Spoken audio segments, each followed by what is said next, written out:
Hey everyone, thanks so much for tuning in. I'm Jennifer Zabasaja of Bloomberg Quick Take. We're really glad that you are spending a little bit of your day to listen to this conversation that I'm really excited to have. So banking Black has been something that Black people and a lot of allies have really been speaking out about for years. And one of the most outspoken voices on this particular subject is rapper and activist Michael Render, also known as Killer Mike of Run the Jewels. He's been speaking out about this for years. Fortunately for us, he recently spoke to Bloomberg reporter Lenan Noonan for a Bloomberg Businessweek story. And Lenan is here with me today to talk about what their conversation was like and also why supporting Black banks is more important now than ever. So Lenan, how's it going? Hi, Jen. It's going great. Thanks for having me. Right. Well, thanks for being here. So this was a really great story for anyone who hasn't been able to read it. Can you tell us first, how were you able to get in touch with Killer Mike? What was that process like, and why did you even want to reach out to him?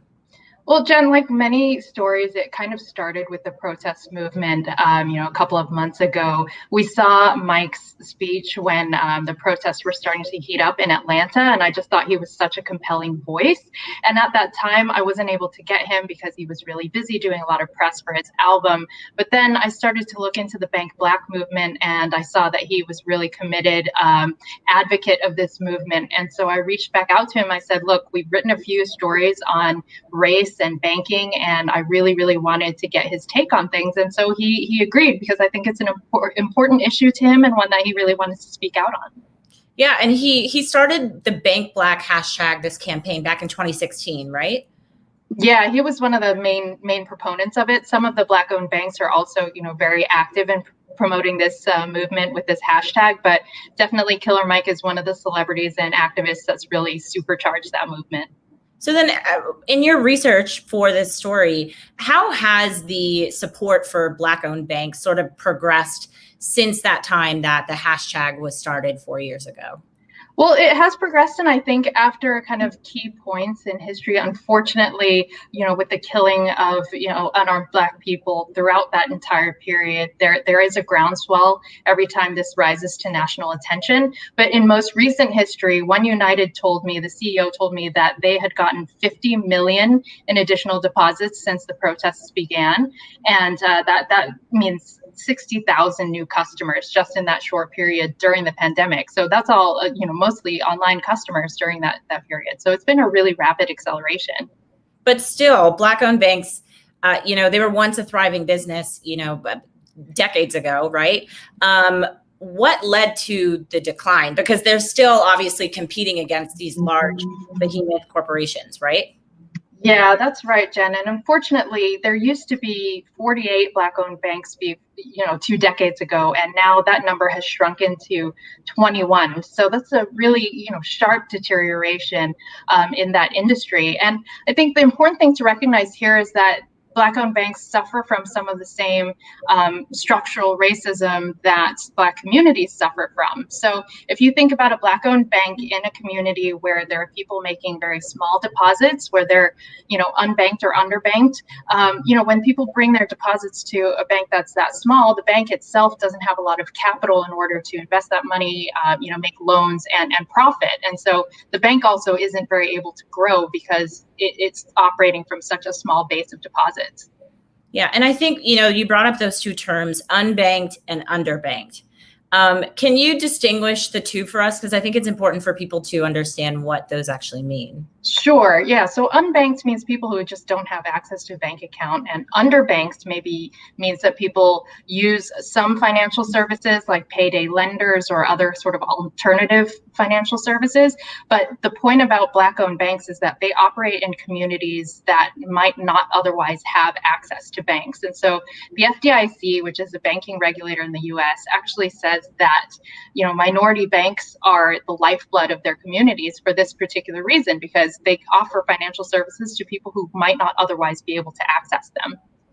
And I wonder, I just want to tune in to our viewers a little bit. And just for anybody who's just joining us, thanks, of course, for being here. I'm Jen Zabasaja, speaking with Bloomberg News reporter Lenan Noonan. If you have any questions for her about her story on Black-owned banks or Killer Mike, please send them in the comments section, and we'll try to get to it at the end. So, Linan, you were saying something that I think is really interesting too.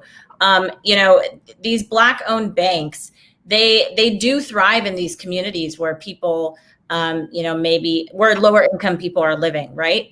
And so then, in your reporting for this story, were there things that you discovered that maybe some perceptions that people have about Black-owned banks and why they're not necessarily banking with them that surprised you?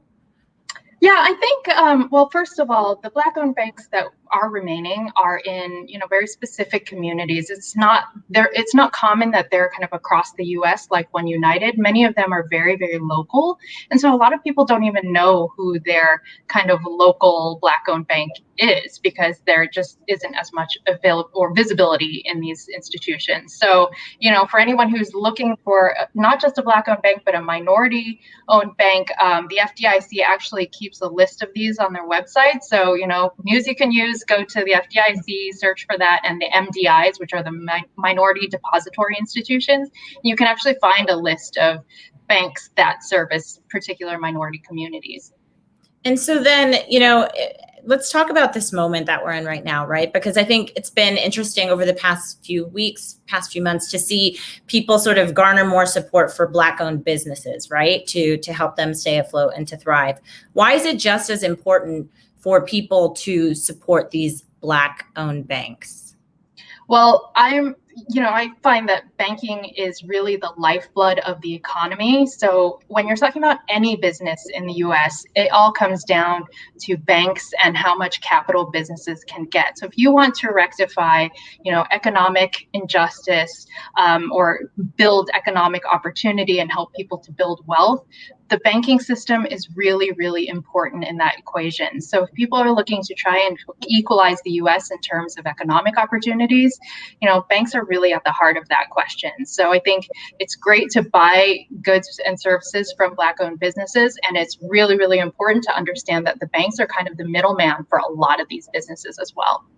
And so what are some of the other Black-owned banks that are succeeding right now? I know you mentioned One United. Are there any other?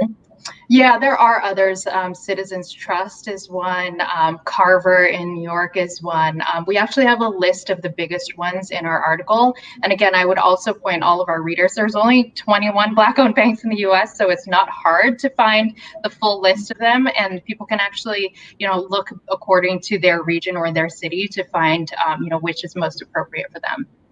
And so then with Killer Mike, what was it for him back in 2016? I mean, I know he's very outspoken.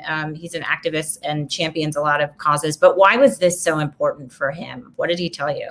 That was my first question, why? And he said, obviously, the murders of unarmed Black people and the problem of police brutality was something that was really, close to his heart, and he wanted to do something about it.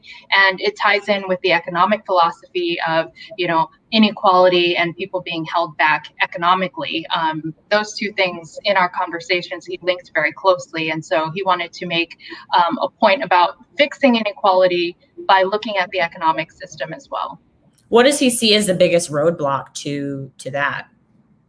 Oh, it's, again, when we talk about systemic racism, we had a very, very, kind of wide-reaching conversation, because a lot of things came into it, whether it was education, investment, credit, extending credit to Black-owned businesses, recruitment of Black people into the financial industry, greater, financial education among communities, building wealth, buying homes. There was a lot of different issues tied in with this idea of the racial wealth gap. And so he had a lot of ideas and a lot of thoughts. Yeah, and I think it's fascinating too, because I was listening to an interview of his, and he was talking about how rappers have been traditionally political, right? They're not afraid to sort of wade into some of the issues that we're seeing in society. And, you mentioned his latest album that came out. I wanted to read a few lyrics from the single Just, because I think it's like so correlated to what we're talking about. And so this line, they say, "Look at all these slave masters posing on your dollar." Did he tell you much about how this song came together? I know Pharrell Williams is also in it, but like, what did he say about why it's important for him to translate his message about racial equality into his music? Yeah, just the funny behind the scenes. The reason he suggested that song is I asked him, if you were to recommend one of your songs to Wall Street people, what would it be? And that was the song that he came up with. So Pharrell features on it, and it's an unusual kind of politically charged song for Pharrell. Zach De La Roca from Rage Against the Machine is also on it. So I think what Mike told me was that the message of the song is that it's not all about money, that we can't lose our humanity when we talk about money. And, life isn't just about the pursuit of riches. So that's really what message he wanted to convey to people when he spoke to me. I don't want to take words out of his mouth because he's much more eloquent and can rhyme. So, but I think the general impression was, there's more to life than money. And it's a very, very powerful song, new video. So I'd recommend people check it out. Yeah, I'd love to be a fly on the wall and listen to like a bunch of Wall Street firms listening to that song. That would be really interesting. Okay, so we're getting a few questions for you, Linan. So I'm going to ask some of them. So first one we have is, what's the impact of coronavirus on Black institutions and Black banks? How has this sort of, I guess, magnified the issue that is already ingrained in the Black community? It's interesting, Jen, because it's done two things. So on the one hand, it's challenging because people kind of can't leave their homes. They're under economic stress, and there's a lot of pain in the economy right now. At the same time, because everyone is watching the protest movement so closely and because people are politically galvanized, it's actually boosted deposits and boosted interest in Black-owned banks and Black-owned businesses. So Kevin Cohey, again, from One United Bank, talked about the surge in deposits and the surge in new customers that the bank has as a result of this new movement. So it's a double-edged sword, but I think right now there is a lot of attention on these issues, and customers are trying to, see what they can do to use their wallets to benefit businesses that they support. Yeah, and support racial justice. Right. And on that, I wanted to ask you too, what can people do who, are maybe banking with these other big banks in the country? What can they do to help these banks thrive? Like what are some pieces of advice that you would give to them? Well, I would say that, many of these Black banks, and particularly all the ones that I wrote about, they're all listed on the FDIC website. They're all subject to deposit insurance and regulations. So anyone can bank with them if they've got a website, so we can all bank virtually now. On top of that, if people do want to invest in or, put their money into these banks, a lot is done online now. So it's relatively easy to do. You don't have to have your only bank account at these companies. You can, have a secondary bank account or, put some money into it. And that's been a conversation for a lot of entertainers and people who are supporting this movement too, to say, look, you can have more than one bank account and one could be at a Black-owned bank. That's true. Just continue to help them grow and get their numbers up even more, right? Mm-hmm. Yeah. And then so one last question that we have from our viewers regarding Killer Mike again, is social justice an economic issue for Killer Mike? What did he touch on that much?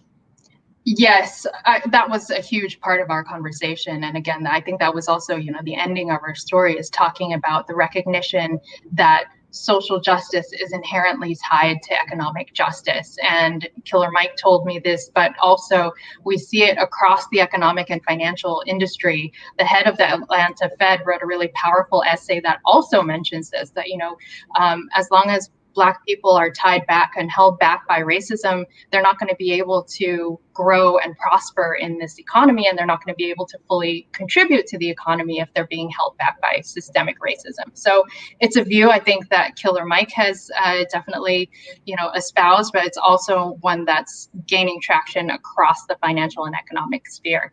And it's important too. I think Black-owned banks are not just for Black people, right? I feel like I hear people saying it's for everyone, right? They want everybody to come in and be a part of this.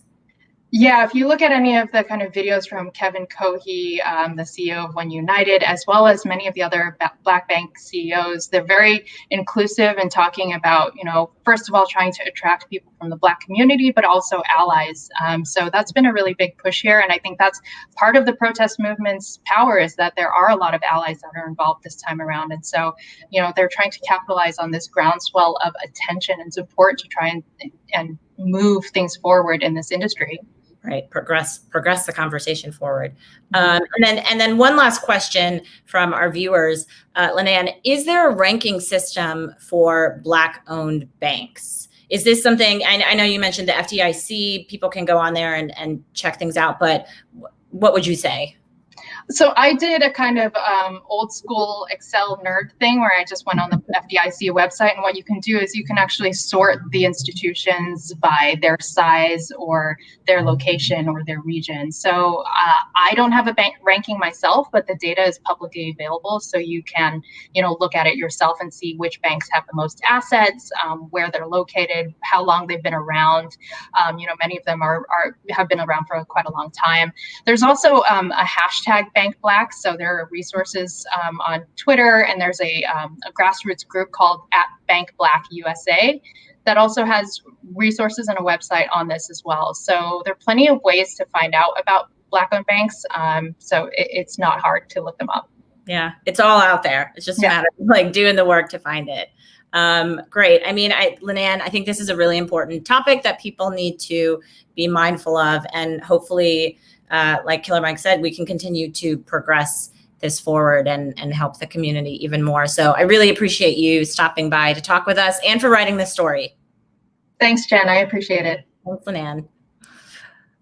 All right, so that wraps things up for us today. Thank you to all of you who sent in questions and who took a few minutes out of your day to listen to us. If you want to find Linan's story, you can just go on Bloomberg.com and search for Banking Black and Killer Mike, and it will be there. And remember, you can always follow us on Bloomberg Quick Take for all the latest on the headlines and all the news that you need to know. Thanks so much. I'm Jen Zabasaja. I'll see you next time.